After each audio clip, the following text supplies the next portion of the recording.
लोकसभा चुनाव की लड़ाई अब धमकी तक आ पहुंची है। अमरावती से बीजेपी प्रत्याशी नवनीत राणा के 15 सेकंड वाले बयान पर असदुद्दीन ओवैसी ने आज फिर पलटवार किया, लेकिन एक दिन पहले थोड़े संयम के साथ बयान देने वाले ओवैसी आज खुलकर मैदान में आ गए और आग उगलते हुए फिर एक बार सुनाई दिए। वो एमपी साहिबा जो महाराष्ट्र से आके छोटे छोटे, अरे छोटे को रोक के रखा हूं, छोटे को बहुत रोक के रखा हूं। अगर जिस दिन मैं छोटे को बोला कि मियां मैं जरा आराम कर दो, तुम संभाल लो, फिर तुम संभालो। छोटे छोटे, तुमको मालूम ही क्या है छोटा क्या है नहीं मालूम तुमको। तोप है वो, बोर बच्चा है, सालार का बेटा है। बहुत मुश्किल से समझा के बिठाना पड़ता उनको, बहुत मुश्किल से। और उनको समझाने वाले का नाम असदुद्दीन ओवैसी है, किसके बाप को नहीं सुनने वाला है छोटा। तो असदुद्दीन ओवैसी को आपने सुना। एमआईएम अध्यक्ष असदुद्दीन ओवैसी यही नहीं रुके, उन्होंने नवनीत राणा के 15 सेकंड वाले बयान पर चुनौती देते हुए कहा कि बताओ कहां आना है। दरअसल नवनीत राणा ने ओवैसी के छोटे भाई पर उनके पुराने बयान को लेकर हमला बोला था और उसी के बाद से ओवैसी नवनीत राणा पर हमलावर है। मुर्गी का बच्चा हूं मैं? 15 सेकंड कहते बोलो ना कहां पे आना आता हूं मैं। तुम्हारे पप्पा से पूछो, दिल्ली वाले पप्पा से पूछ के बताओ मेरे को। तुम्हारे घर पे आऊं, तुम्हारे ऑफिस पे आऊं, कहां पे आऊं बताओ। तो नवनीत राणा के बयान पर असदुद्दीन ओवैसी की जुबान तल्ख हुई तो बीजेपी ने उन्हीं के अंदाज में जवाब दिया और इसके लिए केंद्रीय मंत्री गिरिराज सिंह सामने आए। गिरिराज सिंह ने ओवैसी को चुनौती देते हुए कहा कि इतना नहीं डराओ कि हमारे सब्र की सीमा टूट जाए। भारत को तोड़ना चाहते हैं, अब ये टूटने वाला नहीं है, क्योंकि इस देश का प्रधानमंत्री अब नेहरू नहीं है। इसलिए ओवैसी डराओ मत, भारत के सनातनियों को मत डराने का काम करो, इतना मत बोलो कि सब्र की सीमा पार कर जाए। मध्य प्रदेश की रतलाम लोकसभा सीट से कांग्रेस प्रत्याशी कांतिलाल भूरिया के एक बयान पर अब विवाद खड़ा हो गया है। एक सभा के दौरान उन्होंने कहा कि जिनकी 2 पत्नियां हैं उन्हें 2 लाख रुपए दिए जाएंगे। और ये बयान उन्होंने एक सभा को संबोधित करने के दौरान दिया। उस सभा में मध्य प्रदेश कांग्रेस प्रमुख जीतू पटवारी समेत पार्टी के कई नेता मौजूद रहे। तभी कांतिलाल भूरिया ने अपने भाषण के दौरान अजीबोगरीब दावा किया, जिस पर बीजेपी ने उन्हें घेर लिया और चुनाव आयोग से उनके खिलाफ कार्रवाई की मांग की। कांग्रेस सरकार आते ही हमारा जो घोषणा पत्र है, हर महिला को 1-1 लाख रुपया उसके खाते में जमा होगा। एक लाख सभी घर की महिलाओं का है, मालूम है कि नहीं? और जिसकी 2 पत्नी तो 2 लोग जाएगा। हम कांतिलाल भूरिया के इस घोर अमर्यादित बयान की निंदा करते हैं और पूरी मातृ शक्ति मैदान में उतरकर देवीय शक्ति का रूप धारण करके इस अमानवीय बयान का बदला लेगी। कांग्रेस पार्टी सैम पित्रोदा के कथित नस्लभेदी टिप्पणी से अभी उभर भी नहीं पाई थी कि कांग्रेस नेता मणिशंकर अय्यर ने पाकिस्तान को लेकर कुछ ऐसा कह दिया कि एक बार फिर सियासी बवाल खड़ा हो गया। और मणिशंकर अय्यर का एक वीडियो सामने आया जिसमें वो कह रहे हैं कि पाकिस्तान संप्रभु देश है और उसकी भी इज्जत है और उस इज्जत को कायम रखते हुए आप उनसे जितनी कड़ी बात करना चाहते हो करो, लेकिन बात तो करो। बंदूक लेकर आप घूम रहे हो और उससे क्या हल मिला? तनाव बढ़ता जाता है और कोई भी पागल वहां आ जाए तो क्या होगा देश का? उनके पास एटम बम है। बयान के सामने आते ही सैम पित्रोदा की तरह अय्यर के मामले में कांग्रेस ने खुद को अलग कर लिया, जबकि बीजेपी हमलावर है। भारतीय राष्ट्रीय कांग्रेस श्री मणिशंकर अय्यर की कुछ पुरानी टिप्पणियां जिनको आज भाजपा पुनर्जीवित कर रही है, उन टिप्पणियों से भारतीय राष्ट्रीय कांग्रेस अपने आप को अलग मानती है और उनसे पूरी तरह से असहमत है। दोगली नीति कांग्रेस छोड़े। हिंदुस्तान इतनी ताकतवर है कि कोई आंख दिखाएगा तो पाकिस्तान भूगोल में दिखाई नहीं देगा। ये फारूक अब्दुल्ला की भाषा बोल रहे हैं, ये पाकिस्तान की भाषा बोल रहे हैं। इससे पहले सैम पित्रोदा ने रंग के आधार पर भारत की विविधता की विवादास्पद तुलना की थी। 13 मई को होने वाले चौथे चरण के चुनाव के मद्देनजर मणिशंकर अय्यर के पाकिस्तान प्रेम पर अब कांग्रेस बैकफुट पर दिख रही है तो बीजेपी ने भी हल्ला बोल दिया। बीजेपी युवा मोर्चा के अध्यक्ष तेजस्वी सूर्या ने कांग्रेस पर जोरदार पलटवार किया तो कांग्रेस ने इसे बीजेपी का सियासी स्टंट बताया। पाकिस्तान के पास एटम बॉम्ब हो सकता है, पर भारत के पास आज नरेंद्र मोदी है।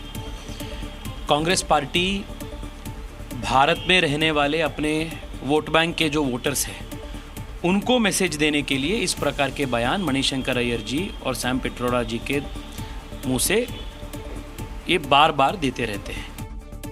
उनके दो पुराने चिरपरिचित तरीके हैं कि किसी न किसी तरह हिंदू मुस्लिम विवाद खड़ा करो या पाकिस्तान को सामने लाकर कांग्रेस को पाकिस्तान से जोड़ने की कोशिश करो। इधर कांग्रेस का आरोप है कि बीजेपी असल मुद्दों से ध्यान भटकाने के लिए पाकिस्तान की बात करती है, तो बीजेपी का कहना है कि नया भारत किसी से नहीं डरता। आज ये नया भारत किसी के सामने डरने का सवाल या घुटने टेकने का सवाल तो हो चांस ही नहीं है इसका। और सम्मान की बात, सम्मान तो हम उनको देंगे जो सम्मान के काबिल हैं, और पाकिस्तान और पाकिस्तानी आतंकवाद को सम्मान देना ये कांग्रेस पार्टी का नियत होगा, कांग्रेस पार्टी का नीति होगा, लेकिन ये देश का नहीं है और एनडीए बीजेपी का तो स्पष्ट रूप से नहीं है। हिंदुस्तान की बात क्यों नहीं कर रहे हैं? यहाँ जो बेरोजगारी 45 सालों में सबसे ज्यादा बेरोजगारी आज भारत में है, इसकी बात क्यों नहीं कर रहे हैं?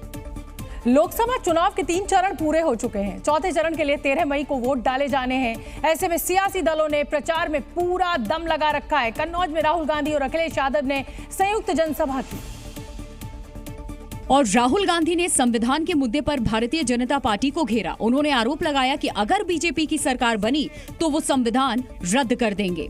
बीजेपी ने मन बना लिया है कि अगर वो चुनाव जीते तो वो इस कॉन्स्टिट्यूशन को, संविधान को रद्द करने जा रहे हैं। तो वहीं अखिलेश यादव ने भी बीजेपी पर जमकर निशाना साधा।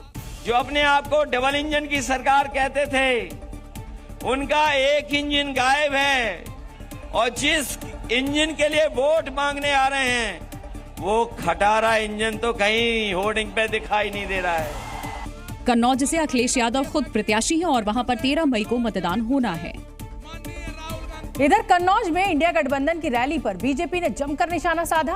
बीजेपी का आरोप है कि कांग्रेस और समाजवादी पार्टी अपने परिवार की सीट बचाने में जुटे हैं।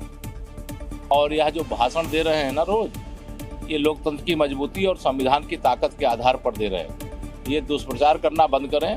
कांग्रेस मुक्त भारत होने जा रहा है, सपा बसपा मुक्त उत्तर प्रदेश होने जा रहा है। अखिलेश जी हो या राहुल गांधी हो, अपने खानदानी सीट्स को बचाने में लगे हैं।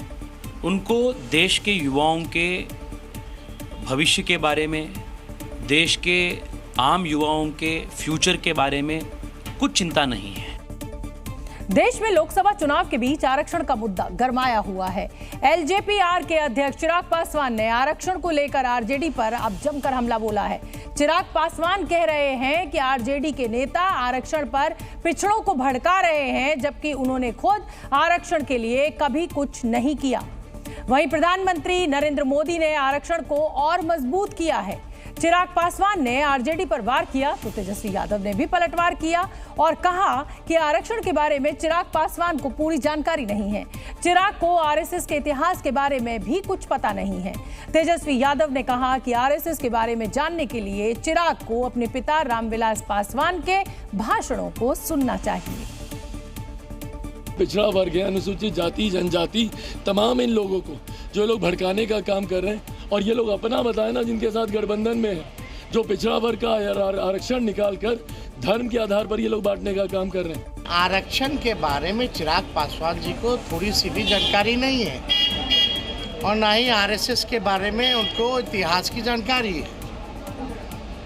थोड़ा आरएसएस के बारे में जानकारी प्राप्त कर लेनी चाहिए और जानकारी उनको तभी प्राप्ति हो सकती है जब अपने पिताजी का, रामविलास जी जो हम सबों के नेता थे, उनके भाषणों को वो सुने। पीओके में पाकिस्तान के खिलाफ बगावत तेज होती जा रही है। अंधाधुंध महंगाई और पाकिस्तानी रेंजर्स के जुल्म के खिलाफ पीओके की जनता अब सड़कों पर उतर आई है।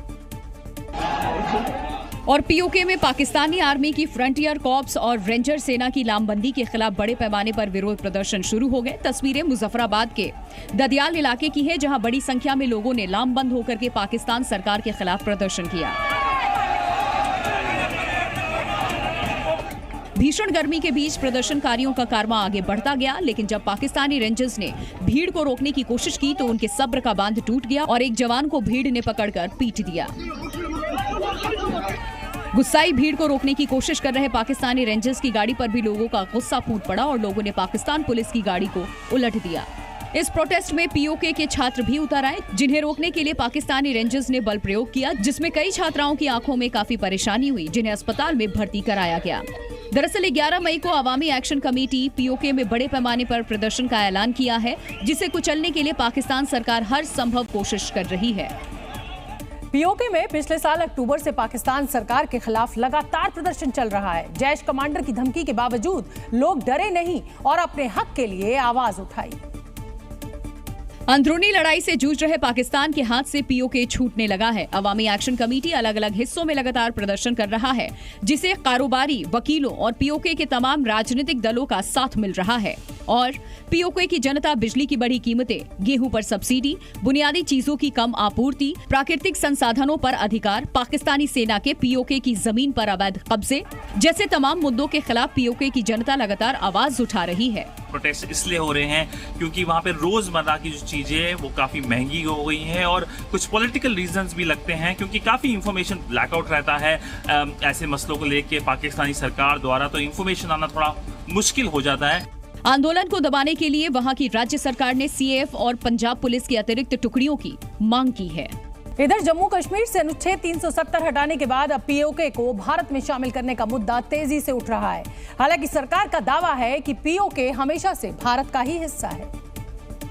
और रक्षा मंत्री राजनाथ सिंह ने हाल ही में दावा किया है कि जल्द ही पीओके के लोग भारत के साथ आएंगे। चिंता मत करो, भारत की ताकत बढ़ रही है। भारत का डेवलपमेंट जितनी तेजी के साथ हो रहा है,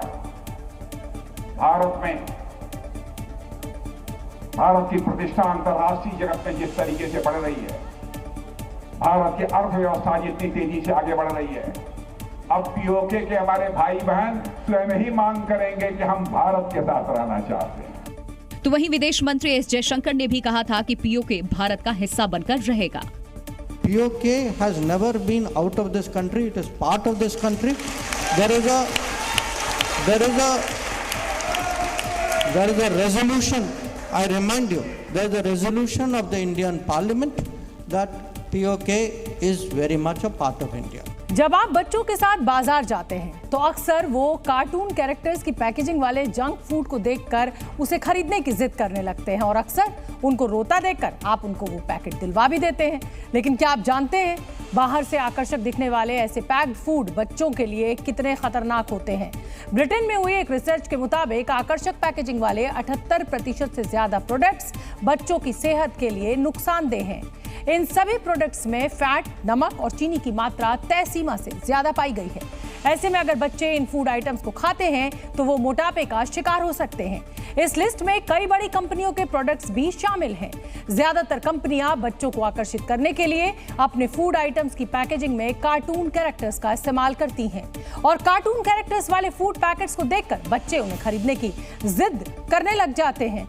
रिसर्च में यह भी पाया गया है कि ज्यादातर कंपनियां बच्चों की साइकोलॉजी को गलत तरीके से इस्तेमाल करती हैं और इसका फायदा उठाती हैं और जानबूझकर बच्चों से जुड़े फूड आइटम्स की पैकेजिंग में कार्टून कैरेक्टर्स का इस्तेमाल करती हैं। दिल्ली के राउज एवेन्यू कोर्ट ने भारतीय कुश्ती महासंघ के पूर्व अध्यक्ष और बीजेपी नेता बृजभूषण शरण सिंह के खिलाफ आरोप तय कर दिए हैं। दिल्ली की कोर्ट ने आईपीसी की धारा 354 और 354A के तहत आरोप तय किए हैं। बृजभूषण पर महिलाओं की गरिमा को ठेस पहुंचाने का भी आरोप लगाया गया है। कोर्ट को बृजभूषण के खिलाफ आरोप तय करने के लिए पर्याप्त सबूत मिले हैं। कोर्ट का यह भी कहना है कि बृजभूषण के खिलाफ प्रत्येक पीड़ित के संबंध में 2 धाराओं में आरोप तय किए गए हैं।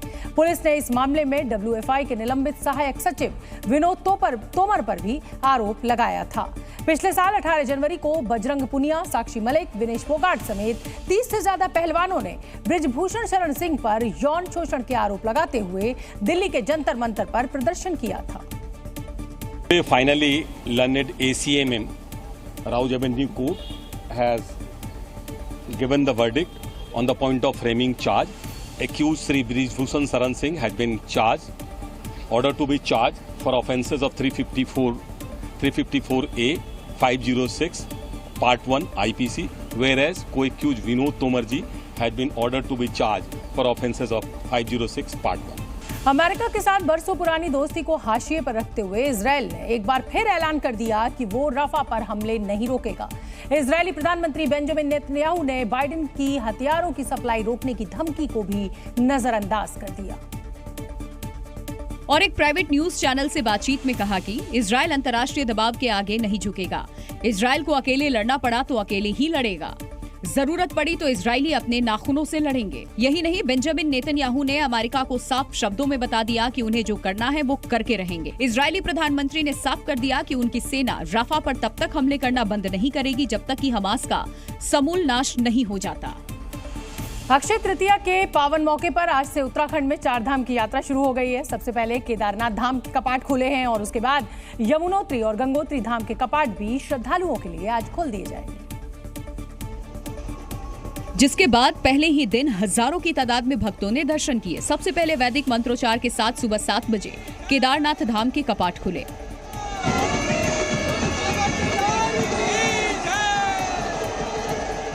इस दौरान वहां अपनी पत्नी के साथ मौजूद सीएम पुष्कर सिंह धामी ने सभी भक्तों का स्वागत किया।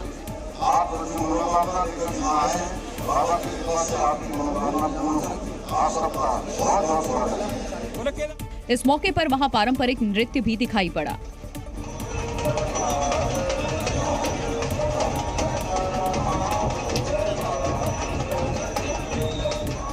वहीं सेना के बैंड ने भी संगीत की धुन से इस मौके को खास बना दिया।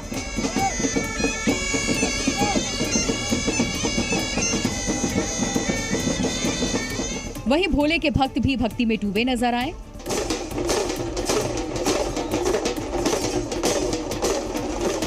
इस मौके पर हेलीकॉप्टर से लगातार पूरे मंदिर परिसर में फूल बरसाए जाते रहे। कोशिश करी गई है कि सारे इंतजाम अच्छे हों, यात्रा अच्छी तरह से चले, सुचारू रूप से चले, किसी को कोई परेशानी न हो। मैं सबका अभिनंदन करता हूं, स्वागत करता हूं। वहीं 20 क्विंटल अलग अलग किस्म के फूलों से पूरे मंदिर परिसर को सजाया गया। Z News।